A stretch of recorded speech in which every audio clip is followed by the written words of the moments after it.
Pagbasa mula sa aklat ni Propeta Jeremias. Parurusahan ng Panginoon ang mga namumunong walang malasakit sa kanilang mga nasasakupan at pinababayaang ang mga ito'y mangalat at mamatay. Ito ang sabi ng Panginoon, ang Diyos ng Israel tungkol sa mga tagapanguna ng kanyang bayan. Pinapangalat ninyo at pinabayaan ang aking kawan, hindi ninyo sila binantayan, kaya't kayo'y parurusahan ko dahil sa inyong ginawang ito. Ako na ang magtitipon sa nalabi sa aking mga tupa mula sa lahat ng lupaing pinagtapunan ko sa kanila. Ibabalik ko sila sa kanilang tinubuang lupa at sila'y muling darami. Hihirang ako ng mga pastol na magmamalasakit at mga ngalaga sa kanila. Hindi na sila muli pang daranas ng takot at agam-agam at wala nang maliligaw kahit isa. Akong Panginoon ang may sabi nito.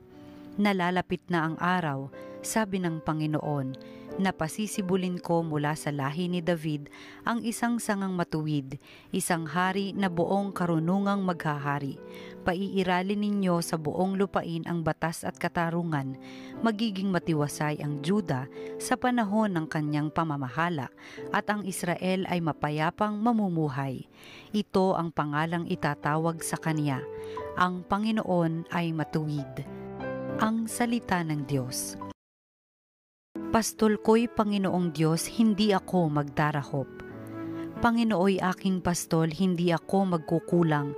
Ako'y pinahihimlay sa mainam na pastulan at inaakay niya ako sa tahimik na batisan. Binibigyan niya ako niyong bagong kalakasan. Pastol ko'y Panginoong Diyos, hindi ako magdarahop. At sangayon sa pangako na kaniyang binitiwan, sa matuwid na landasi doon ako inaakay, kahit na ang daang iyo'y tumatahak sa karimlan, hindi ako matatakot pagkat ika'y kaagapay, ang tungkod mo at pamalo ang gabay ko at sanggalang. Pastol ko'y Panginoong Diyos, hindi ako magdarahop. Sa harapan ng lingkod mo, ikaw ay may handang dulang. Ito'y iyong ginagawang nakikita ng kaaway. Nalulugod ka sa akin na ulo ko ay langisan, at pati na ang kalis ko ay iyong pinaaapaw. Pastol ko'y Panginoong Diyos, hindi ako magdarahop. Tunay na ang pag-ibig mo at ang iyong kabutihan, sa kita taglayin habang ako'y nabubuhay, doon sa templo mo lalagi at mananahan. Pastol ko'y Panginoong Diyos, hindi ako magdarahop.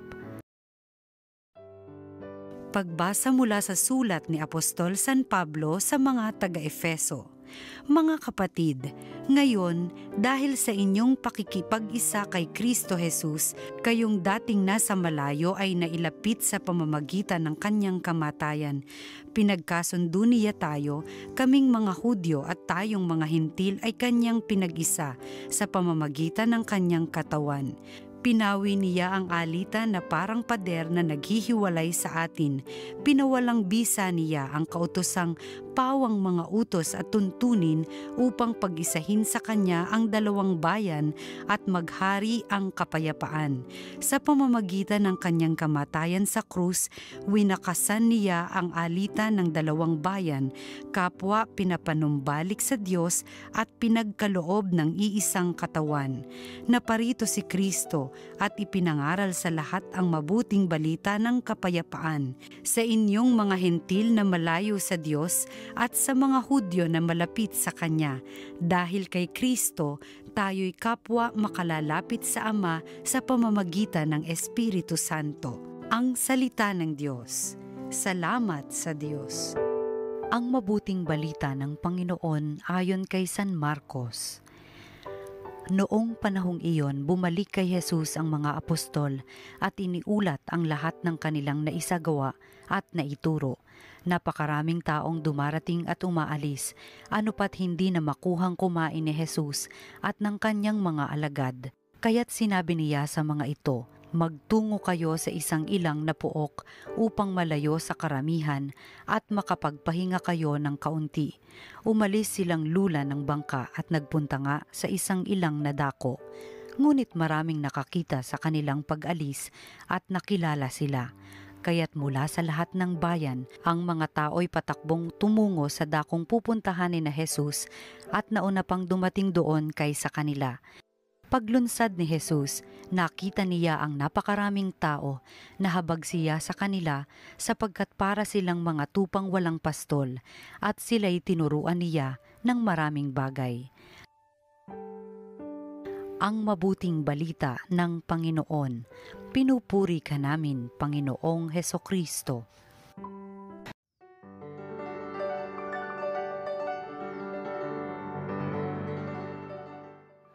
May mga pagkakataon po na gusto ko na ring sumuko o tumanggi sa paglilingkod kapag napakaraming schedule sa parokya sa maghapon o kaya ay tapos na ang oras ng pag-oopisina o kaya ay araw ng pahinga, yung tinatawag na day off.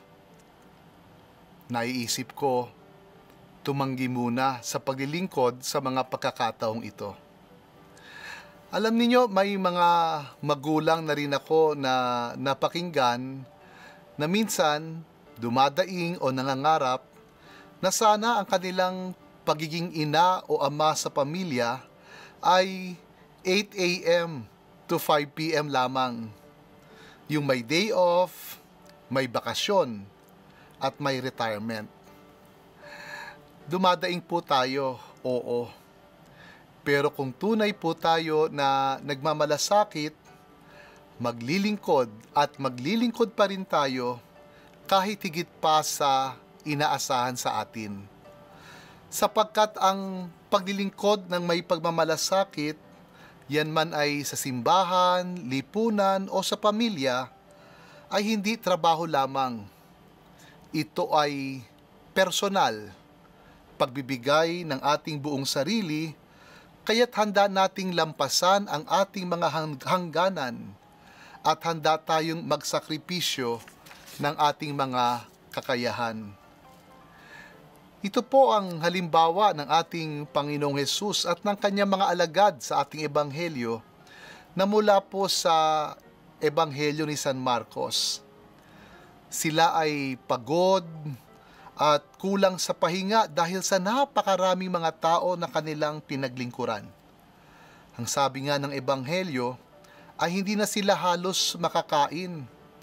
Kaya't si Jesus ang nagsabi sa kanila, magtungo kayo sa isang ilang na pook, yung malayo sa karamihan at magpahinga kahit kaunti. At ito'y tama at nararapat lamang. Ngunit sa akmang pag-alis nila sa kanilang kinaroroonan, ay siya namang pagdating at patakbong pagdating ng napakaraming tao na may pangangailangan sa kanila.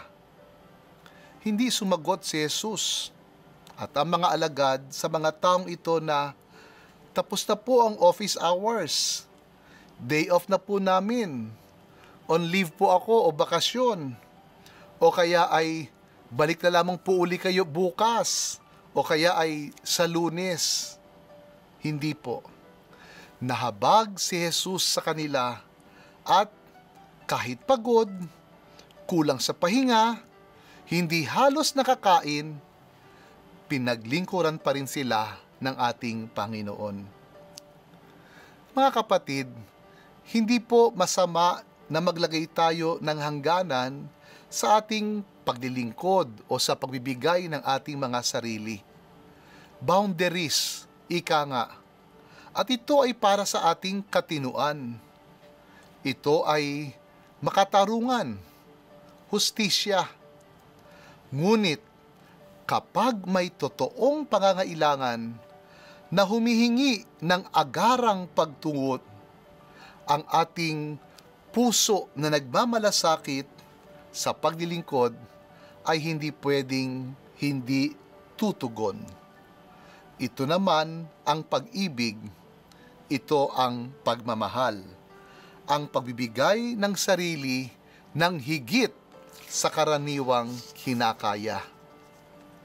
Ito po ang pangarap ng Diyos sa kanyang mga hinihirang na pinuno at lingkod ng sambayanan mula sa aklat ni Propeta Jeremias na ating unang pagbasa. Ang kanyang pangarap ay magkaroon ang mga sambayanan ng mga pastol na magmamalasakit at mga ngalaga sa kawan, upang ang kawan ay hindi maligaw at hindi dumanas ng takot at agam-agam. Kinamumuhian at parurusahan ng Diyos ang mga pinuno at lingkod na pabaya at walang malasakit sa kanilang mga nasasakupan. At saan po umuuwi ang ganitong paglilingkod ng may pagmamalasakit? Sa sulat ni Apostol San Pablo sa mga taga-Efeso, ang paglilingkod na may pagmamalasakit ay umuuwi sa pagkakasundo, pagkakaisa, pagkapawi ng alitan, kapayapaan at pagbubuklod sa pagitan ng mga Hudyo at ng mga pagano, sa pagitan ng mga magkakaaway at hindi nagpapahalaga sa isa't isa. Kaya sa linggong ito, magandang ating kamustahin ang ating paglilingkod. Yan man ay sa pamilya, bilang magulang, ama o ina, bilang anak o bilang kapatid.